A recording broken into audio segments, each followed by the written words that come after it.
We're back, Garfy baby. Garfield Kart 2 All You Can Drift is the long-anticipated sequel to Furious Racing. Garfield and his friends return for more action-packed racing fun with less tracks, Grand Prix cups, and customization options than the previous game. Understandable though, the devs probably needed to make some necessary cutbacks to ensure that this game can run at a crisp 120 FPS. I was so excited, and I knew that I had to buy this day one. I needed to experience the game that was set to dethrone Mario Kart World and the upcoming Sonic Cross Worlds. And so I did. I played through every cup on all CCs in mirror mode, fully immersed myself with the racing game experience of a lifetime, and after about 3 hours had passed, I beat everything and it was done. That's it? That's the whole game? How could a game made in 2025 for children and probably some adults only have a few hours of content put into it? All You Can Drift? With how little there is to do, it should be called Garfield Kart 2 All You Can't Drift.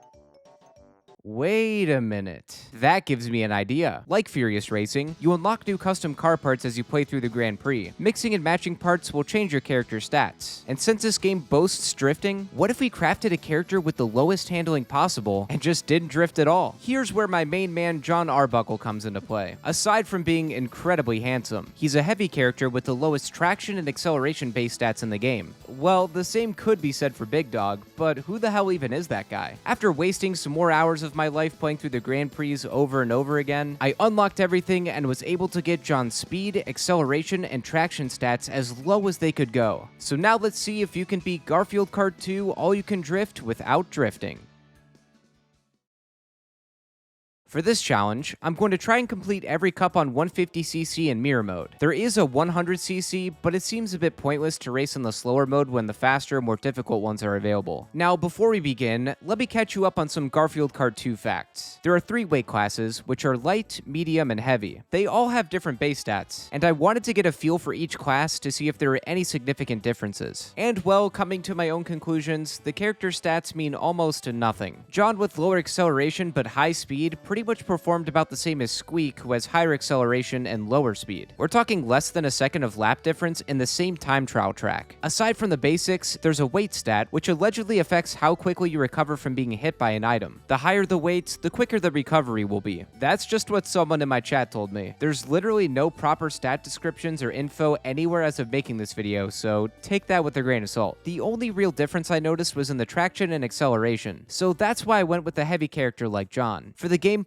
there's not much difference than your typical mascot racing game. There's a start boost, 3 tiers of a speed boost depending on how long you drift, boost pads, ramps you can perform tricks off of to get a boost when you land, and of course items. And they got real lazy with the items in this game. Green and red Garfield food bowls act like green and red shells from Mario Kart, and there's also a blue food bowl which hits first place. Soap bars are bananas, lasagna pieces are speed boosts. I'm sure you get the picture here. Really, the only unique item in this game is the remote control. When used, it'll change the screen into TV static to distract you for a few seconds. But that's only when someone else uses it. If you use it in single player, it pretty much acts like you did nothing. They did tone down the point system in this game for the Grand Prix placements. Not that it really matters, but it's a change up from the last game. We start out with the City Cup, where every track is city themed. The first one up is called Garfield's Delivery, which takes place in a harbor area. This track is pretty no drift friendly, with plenty of wide open roads and opportunities to get a speed boost. Aside from the item randomization animation having a bit of a moment, this was a pretty chill race. I stayed in first place nearly the whole time until right at the very end. That's not good. Okay, you know what? Second's not bad. Fast and Furry is the second track. This one takes us through some railroad tracks, construction, and a little bit of oncoming traffic. Honestly, for having a really bad traction stat, John's not turning too bad. Like that. Okay, well, I spoke too soon. There's some speed boosts around the track that I had to pass through to stay ahead, and without drifting, I stayed hugging the walls. There's not too much speed loss in doing this, so that was good. In the second and third laps, I kept a solid lead and landed in first place. Next track is called Plate Runner. Rooftop racing in a vaporwave cityscape, advertising such businesses as Hotel All Night and Open Hot Dog. This track is filled with ramps to get those jump boosts as you move across the buildings, and a few turns that are a little too tight for John's souped-up ride to handle without slowing down. The item aggression turned up more in this race, and I probably could have handled it better. Okay. That sucked, but I still managed to scrape by and get second place, putting me 3 points ahead overall in first. The final track is on Cloud 9. Literally. This is a short 7-lap race, and every cup ends with a track like this. These tracks are pretty barren, not much to look at or say. All I had to do was place decently above Liz and Squeak, and I'd be moving on. It'd be a shame if I was about to do just that and made a huge mistake before crossing the finish line. Big dog's about to take a big fall. Oh, never mind. Oh, wait, I drifted there.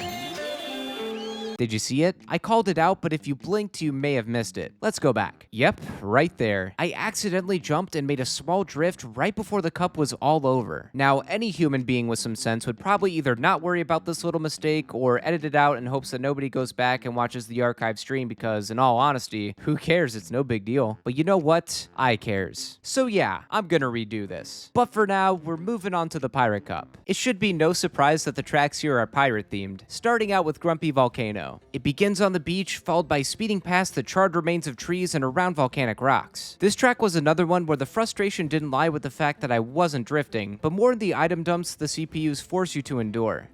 Have a hitbox. Okay, thank you. It hadn't mattered too much until now, but when you get hit by something, you stop dead in your tracks, and that can be so tilting, especially when it happens multiple times in a row.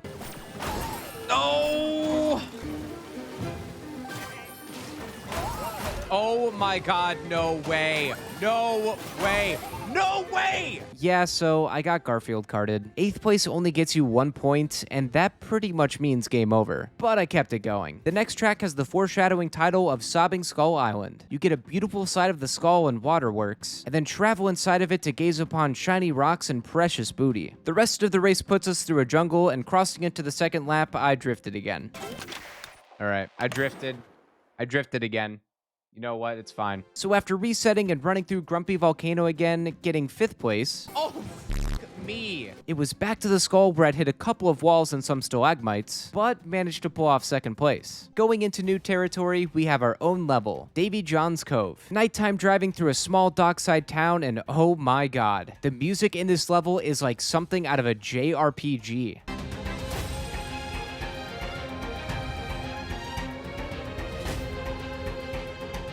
They went way too hard for this, but I'm so glad they did. Back to the race. The most annoying part of this track was the docks. Navigating through them without drifting was annoying, but manageable. You just have to avoid a few speed boosts to keep from hitting the walls or falling in the water. But these minor inconveniences had nothing on the pummeling I received from items. Oh boy, I love getting hit by... after getting hit by the same thing within the span of 2 seconds. Oh, would you look at that? It's a 3rd one! Battered and bruised, I crossed the finish line in 3rd, but my point count was so low that no matter how well I did in the final race, I would have lost. To Squeak. I guess this is some form of payback for that video I did. While slightly tilted, I took this as a good opportunity to start over again from the beginning, back to the City Cup. This playthrough is infinitely better. It began with the 2nd place finish in Garfield's delivery. In Fast and Furry, I got 1st place again, putting me in the lead by 8 points. Just 2 tracks left and we can carry on. Except Plate Runner would have something to say about that. You see, it started out as normal as ever. I hovered around 2nd and 3rd place and finally took 1st before crossing over into the 2nd lap. That's when disaster struck and the dreaded shovelware jank was cranked to the max. All right.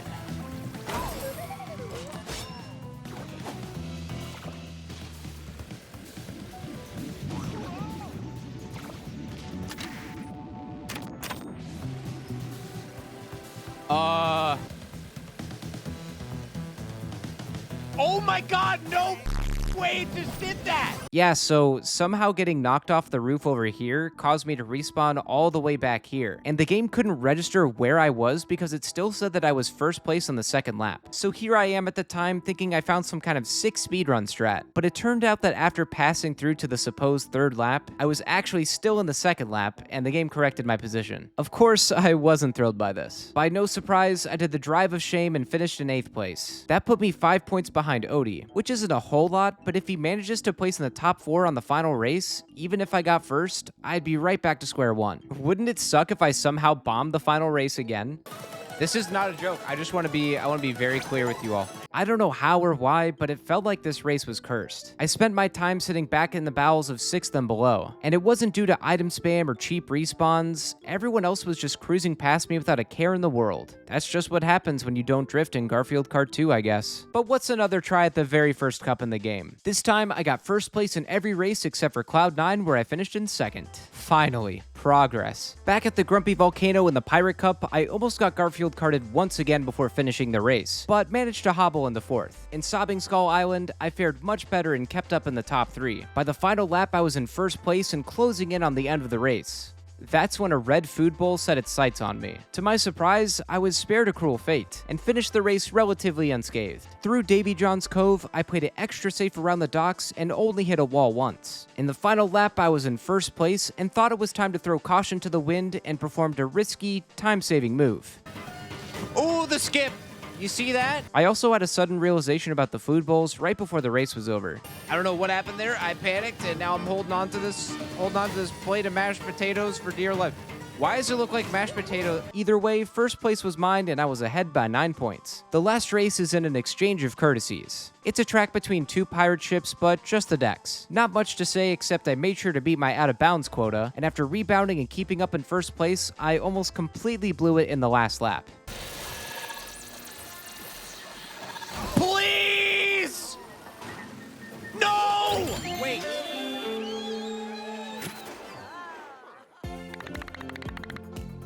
Oh, wait, no, we're good. Oh, God. It's a good thing I had a decent point lead. That was almost too close. The final cup is Western themed, so bust out your 10-gallon hats for this one. Our first race is in Spaghetti Western, driving through a canyon that leads into some railroad tracks, which takes us into a classic old Western town. This track is pretty wide and decent for non-drifting cowpokes like myself. My trusty flaming hot steed and I took first place easily. Leaving the town behind, we carry on to Gold Rush Hour. This track has a ton of opportunities to jump and boost your way through the mines. I didn't have too much trouble at the start of this race, but right before getting into the second lap, I got a cruel reminder not to get too comfortable. I'm like, let me turn, please. Oh! And then shortly after, my brain shut down and I thought I was about to go through some kind of shortcut, and I fell out of bounds again. That little stunt gave me a nice spot in 6th place. But now the score was tied between me and Garfield, so it could have been worse. The third race is in JoJo's Bizarre Adventure Canyon Ball Run. We're back to the canyons in this Roadrunner cartoon-looking track. It's fairly plain and mostly flat outside of the ramps and cliff jumps. I wish this race was as simple as the track was, because I was getting the business from everyone.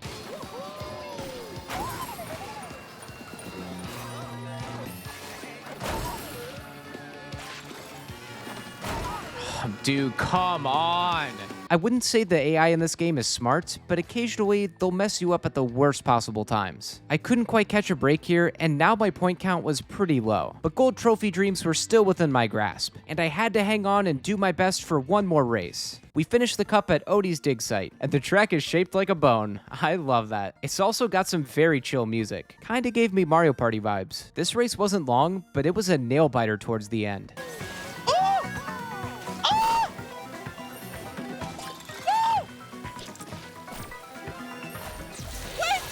Okay, wait, hold on.